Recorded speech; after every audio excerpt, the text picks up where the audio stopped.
G'day guys, Jack here with Ninja. Today we're going to be treating Ninja's Rectus femoris. So for those of you in the know, you'll know that's part of the quadriceps muscle, which is this big chunky bit of the thigh right at the front. It's quite well developed on Ninja. But what we're looking for, there you go, do that again Ninja, that's great. So this is what flexes your knee, and it's this the rectus femoris is actually this bit that's right down the middle. You can see that sticking up, like right, nice, well-developed muscle on Ninja from all those squats and all that kind of thing. Yeah. It's been working hard. Yeah. But it's often a muscle that's involved with lower back pain, interestingly, and also any like rotation or anterior shifting of the hip. So when this muscle gets really tight, under normal circumstances, you use your quad to both bend the knee, to straighten the leg and to bring your hip up towards your body. However, when you're standing, that's not always often like, you're kind of competing against gravity. So if your quad is tight, it actually also shifts your pelvis forward like this. You get it and pulls you into this anterior tilt. And you might be able to see what that does to my back. If that gets too exaggerated, as that tilts forward, that lower back compresses quite a lot. So this is a really good muscle to address in lower back pain, as well as just tension through the quads and through the front of the hip, because it can be involved with all of those things. And if there's any rotation as well, you can also get that going more on one side than the other. So one side of the hips can be shifted forward more than the other, and that can also create a bunch of problems, particularly in the lower back. So we're going to crack into this, and I'm going to show you guys how I loosen up this rectus femoris part of the quads in particular. So I'm going to start by getting really high on Ninja's hips. So we've got the ASIS here, the anterior superior iliac spine, which is where the rectus femoris comes off. The underneath part, which is vastus medialis, comes off a little bit lower down, more internally, but we're going to be addressing this really top layer at the moment because it's the one that really does that anterior shifting part. So I'm going to start by sinking my pisiform in around Ninja's ASIS, right on that rec fem tendon, making sure I'm getting a nice good connection. You feeling that in there now? Yeah, it's good. Great, and then I'm just going to use my palm just to drag down a little bit. I'm not going to be going too hard just yet. I want it to be deep enough to be therapeutic and making a difference, because we want, we don't want to be wasting anybody's time. We don't want any like faffing around.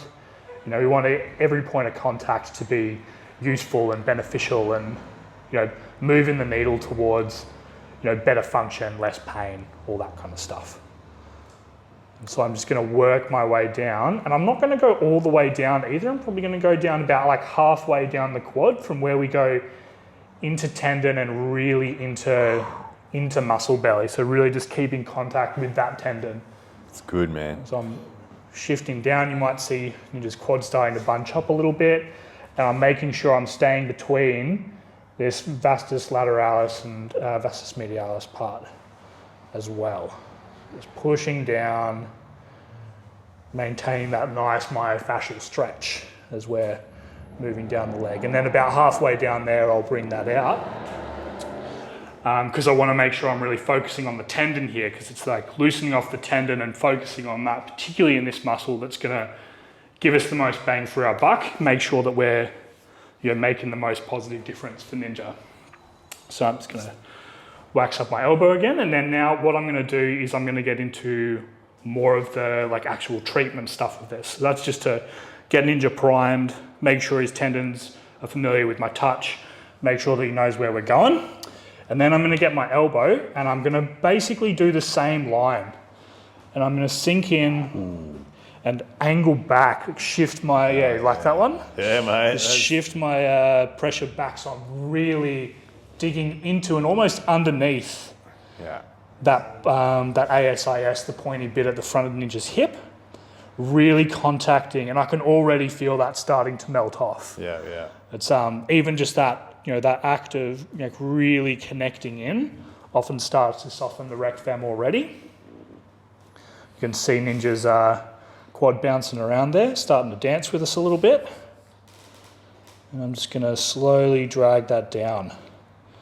Less dragging though, and more just angling. So I'm shifting from like an angle back like that, and I'll slowly shift that angle down as I drag that tendon away from its point of origin. Encourage that muscle to lengthen and loosen back up again. Get any of that gunk out of the front of the hip. Bodywork is the best. Does good bloody stuff, doesn't it? It is. I probably should say this more often. I think this is the best. It's nothing like it, is there? You just know. Yeah. You just know that it's going to fix you. Yeah, you know you that can it's good. feel It's it. solid, isn't it? It's amazing. Yeah, that's it, man. You feel it, particularly a spot like this. Yeah. You know, because it's not somewhere we go a whole lot. Like, not somewhere a lot of people really get right into. You know, you get like these, you know. Yeah. Oh, yeah. You know, fluffing up your quads and stuff like it's a loaf of bread or something. Gonna do nothing. Ready to go in the oven.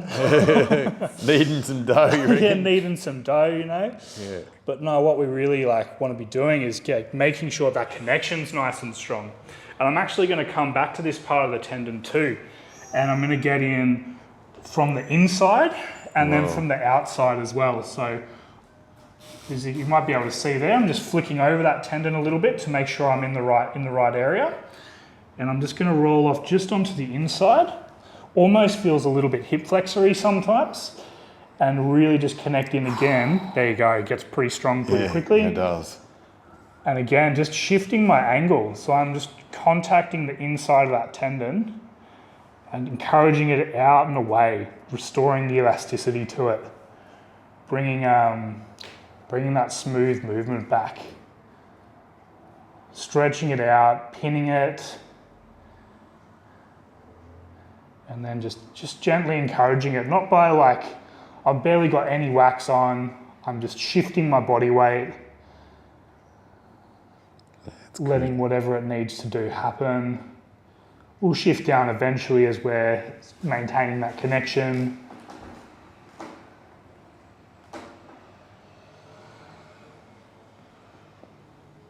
Pushing out, scooping in, pushing out to really loosen that tendon up.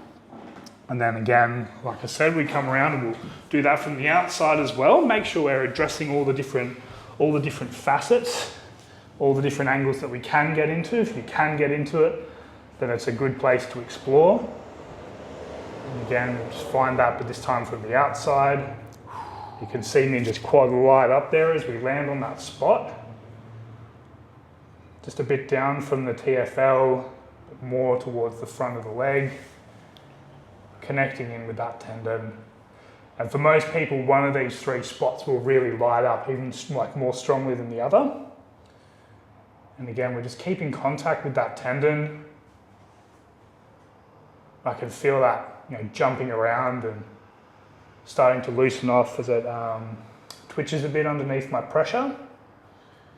You can, again, shift up the leg, shift down the leg.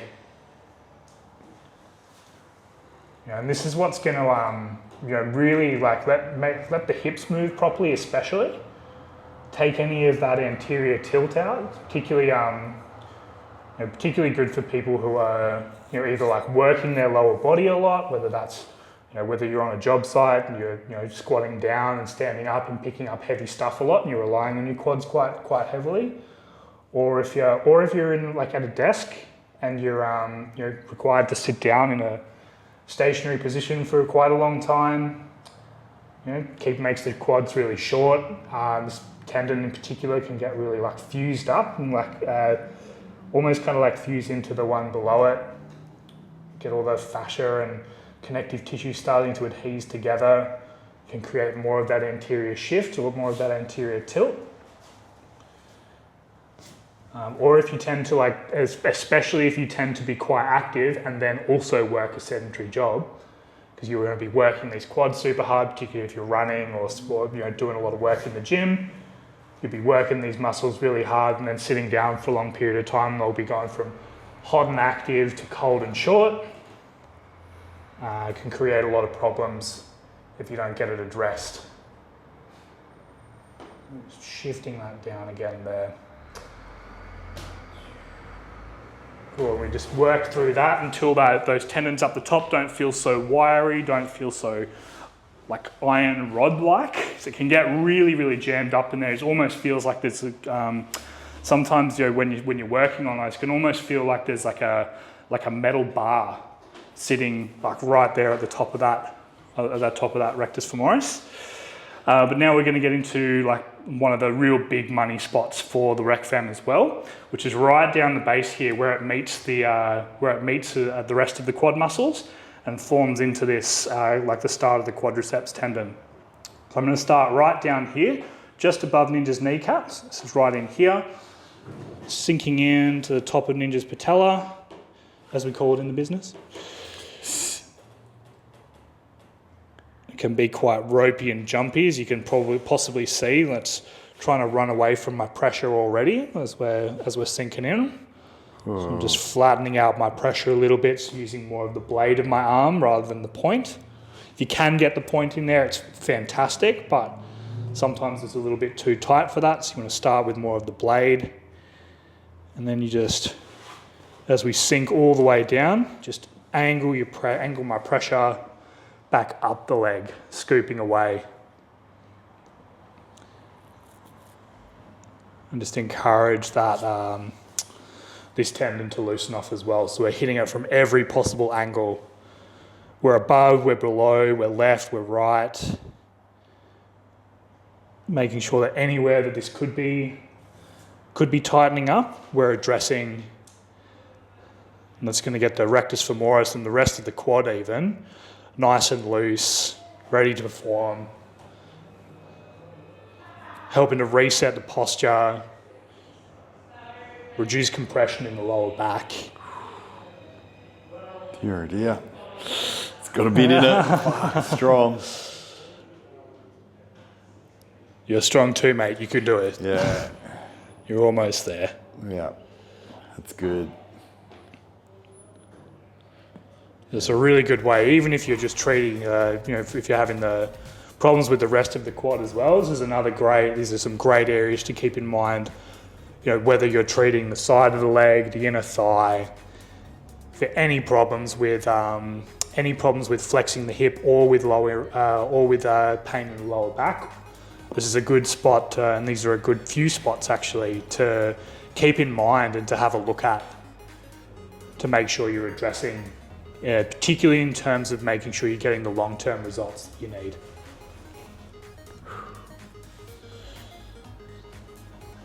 All right, that's how we treat rectus femoris, the front, the big muscle at the top of the quad. So if you're having issues with your lower back, if you've noticed that you've got a bit of an anterior tilt in your hips, or you're having problems with rotation of the hips, one being more forward than the other, or perhaps you've noticed that you're just having some problems kind of getting the power out of your quads, whether that's for squatting or running or anything like that, come on down and see us. We'll get you sorted out. Thanks, guys. Done. Well done.